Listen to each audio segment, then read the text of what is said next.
E aí, tudo bem? Já conversamos a respeito da estrutura de um óvulo no ovário de uma flor e também vimos como um megasporo é formado. Aqui temos essa estrutura.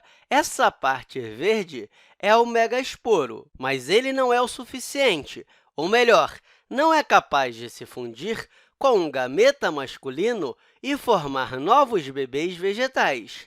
Então, o que é mais necessário, já que ele se fundiu meioticamente? Porque lembre-se que o megasporo é formado por divisão meiótica e, portanto, tem metade do número de cromossomos e os gametas também. O que é necessário a mais? Aqui vamos ver um tipo muito especial de divisão celular para que algo chamado gametófito feminino ou saco embrionário seja formado. E ele terá o óvulo que será capaz de se fundir com o espermatozoide e dar origem a novos bebês vegetais. Vamos entender como esse saco embrionário é formado para que esse megasporo passe por uma divisão celular. E qual seria essa divisão? Ela vai sofrer mitose e formará o saco embrionário.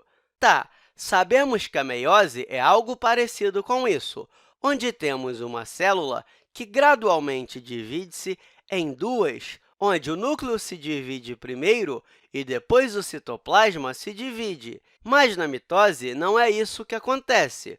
O núcleo ainda vai se dividir, mas o citoplasma não fará isso por um longo tempo.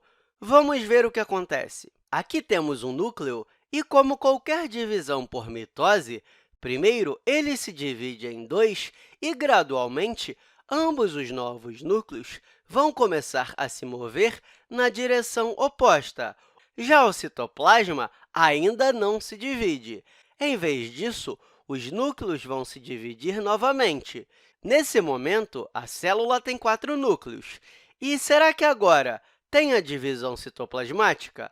Ainda não.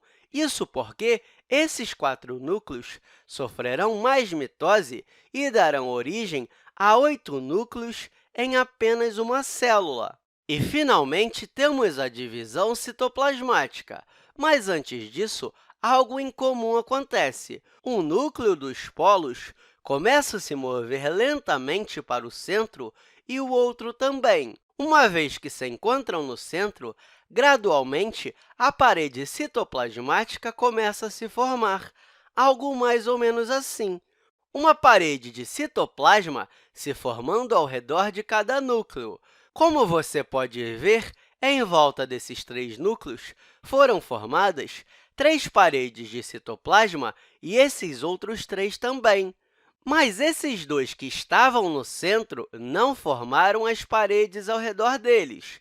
Em vez disso, eles ficaram próximos. Entendido isso, vamos conversar sobre as necessidades dessas diferentes células. Vamos ver que cada célula aqui se diferenciará e desempenhará uma função específica. E vamos começar com o mais importante, que é o óvulo.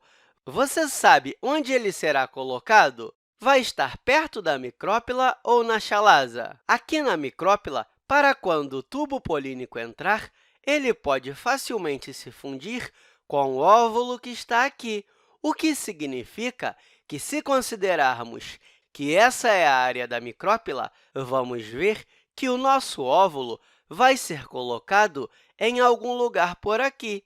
Mas agora que sabemos disso, como o tubo polínico saberá onde o óvulo está? Isso porque ele não usa o Google Maps para saber a localização, né? Então, como ele sabe exatamente onde está o óvulo nesse saco embrionário? Para ajudá-lo, essas 2 células aqui do topo se desenvolvem em uma estrutura especial chamada aparelho filiforme. Isso guia o tubo polínico para o óvulo. Ele se desenvolve a partir dessas 2 células.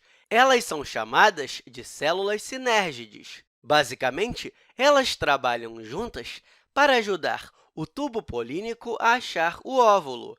E ele, junto com essas células, são chamados de aparelho do óvulo. Esse aparelho faz o trabalho principal de fusão com o gameta masculino. Mas qual é o papel das outras células aqui de baixo? Elas são chamadas de células antípodas. Em outros vídeos, você vai ver que elas não desempenham nenhum papel importante no desenvolvimento embrionário e, portanto, elas lentamente se degeneram. Mas vamos mantê-la aqui porque esse é um assunto para outra aula. E esses núcleos aqui do centro? Primeiro, que essa célula enorme é chamada de célula central, e esses dois núcleos de polares.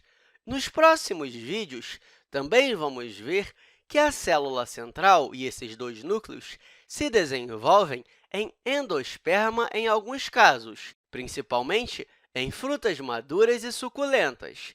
Mas, por ora, vamos chamar essa célula grande de célula central e esses dois núcleos de polares. Mas, espera aí, por que são polares se não estão no topo? Se estão no centro, não deveriam ser chamadas de núcleo central? São chamadas assim porque vieram dos polos opostos, como vimos. Enfim, eu espero que essa aula tenha te ajudado e até a próxima!